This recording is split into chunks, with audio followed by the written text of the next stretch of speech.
This is Anime Blitz, and man, we've missed you all. Put on your headphones and get in the zone. 'Cause what's coming next is gonna blow your mind.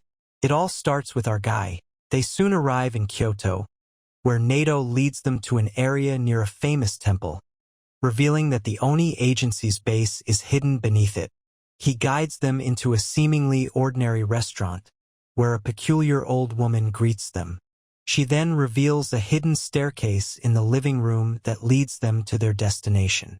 At another location, Tsubakiri, a Mamatero captain, has just decimated a unit of Oni. He scoffs at them, calling them maggots pretending to be soldiers. His vice captain, Yamogi, chides him for going too far, complaining about the mess he's left to clean up. Tsubakiri replies that he simply gets irritated by maggots. He expresses a desire to experiment on female Oni instead, as he believes they are more resilient and can endure more pain than males. Yamogi finds his experiments repulsive, especially the bizarre creature shambling toward them. Tsubakiri affectionately refers to his creation, a blend of a dog, a monkey, and a pheasant, as ugly. The only thing Yamogi can agree with him on. Tsubakiri explains that ugly is a crucial part of his research and a loyal member of their anti-Oni biological weapons unit. Yamogi insists that their mission is to kill dangerous Oni and protect civilians, urging him to focus on that instead of his grotesque research. Tsubakiri counters that Oni blood is a fascinating substance and he's helping in his own way. He claims that if they can learn to harness the power of Oni blood, it would be a huge asset to the Mamatero agency. Moreover, if they could turn its healing factor into medicine, they'd become richer than Alan, Jeff, and Zuck combined. Yamogi reminds him that Mamatero agents have similar abilities, but Tsubakiri says it's unwise to experiment on their own kind. The Oni, however, are just maggots, and experimenting on them is more productive than just killing them. Hiding nearby, a terrified Oni child overhears their entire conversation and tries desperately to stay quiet. When he hears the footsteps of the two agents fade, he lets out a sigh of relief, which proves to be his undoing. Tsubakiri immediately hears him and returns to his location. The child panics, and Tsubakiri decides to take him to the lab. Yamogi offers to knock him out so he doesn't cause trouble, but as she tries to sedate him without anesthesia, a drop of the child's blood spills onto Tsubakiri's coat. Yamogi realizes this means trouble, not for her, but for the Oni child.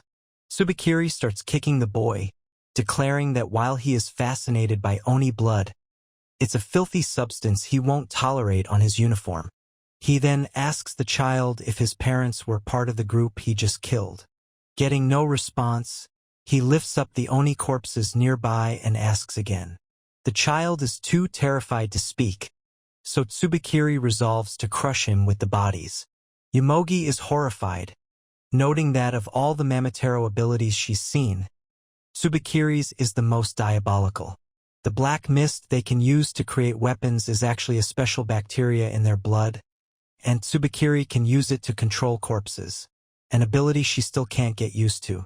Having killed the boy, Tsubakiri tells Ugly to eat the giant Oni and more maggots to kill.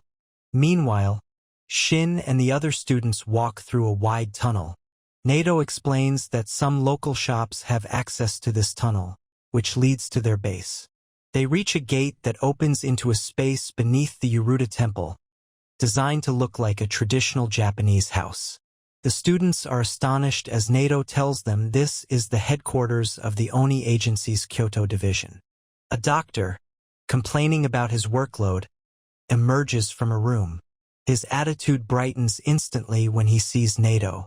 He greets him cheerfully and fixes his hair as he notices a stunning blonde woman.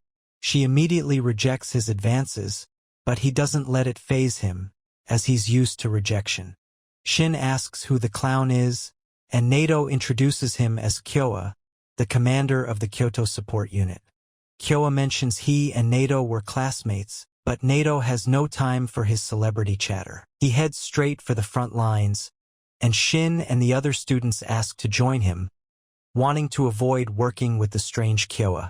Nato dismisses them, telling Kyoa to use these brats as he pleases before he leaves. The nurse then tells Kyoa to get back to work. She notices the students and tells them to get changed immediately, as they need all the help they can get. The students quickly change into assistant nurse uniforms and enter a makeshift hospital filled with dozens of injured Oni crying out in pain. One man, recently brought in, has lost both of his legs and has other life-threatening injuries. Shiki is horrified by his condition, and the nurse states he has only 3 minutes left.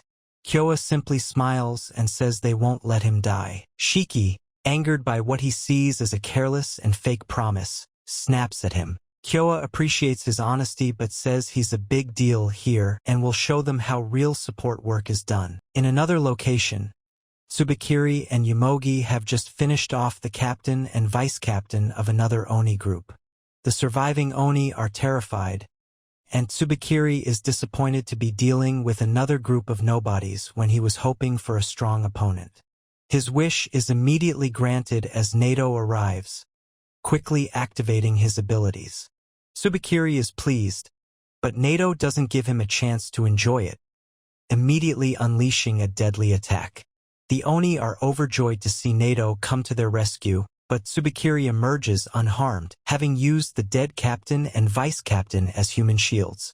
He knows Nato and speaks to him like an old friend, asking what he's doing in Kyoto since it's not his jurisdiction. Tsubakiri then mentions hearing about a location where Oni are gathering in Kyoto and says he'll solve the entire problem by wiping it out. Nato keeps a poker face, claiming he knows nothing about it. Tsubakiri replies he'll give up if even Nato denies the place exists. He then says he'll go sightseeing around the big temple, and Nato panics, knowing Tsubakiri has razor-sharp instincts. He prepares to fight seriously, deciding he must stop him here and now. Back at headquarters, Kyoa has multiple blood pipes inserted into his body. Shiki asks if the blood shouldn't be given to the injured instead. The nurse tells him to be quiet and watch as Kyoa approaches the most severely injured man. He asks if the man wants his arms or legs to regenerate, as he can't afford both right now. The man musters all his strength to say he wants his arms so he can hug his children again. Kyoa promises he'll be able to, but warns that the process will hurt like hell. He then slices his wrist open and pours his blood into the man's mouth, explaining that it vastly boosts the healing abilities of a normal Oni. As soon as the blood takes effect, the man begins screaming in pain, and the nurse instructs the students to hold him down. Shiki and the others obey, while the nurse tells the rest to get more blood from the next room.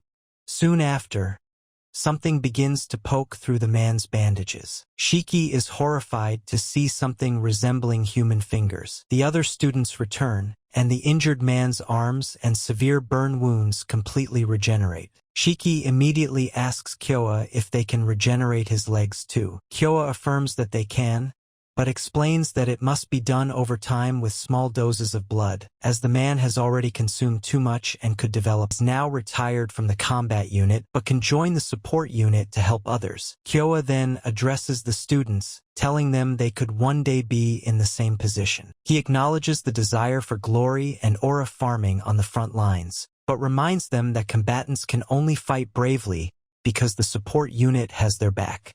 Shiki and a few others are deeply impressed and offer to help in any way they can. Kyoa tells Shiki he needs his help with another matter and takes him to a depressed girl named Mei, who was brought in yesterday after a Mamatero agency attack. Her parents are missing, and Kyoa hopes to use Shiki's kindness to make her feel better.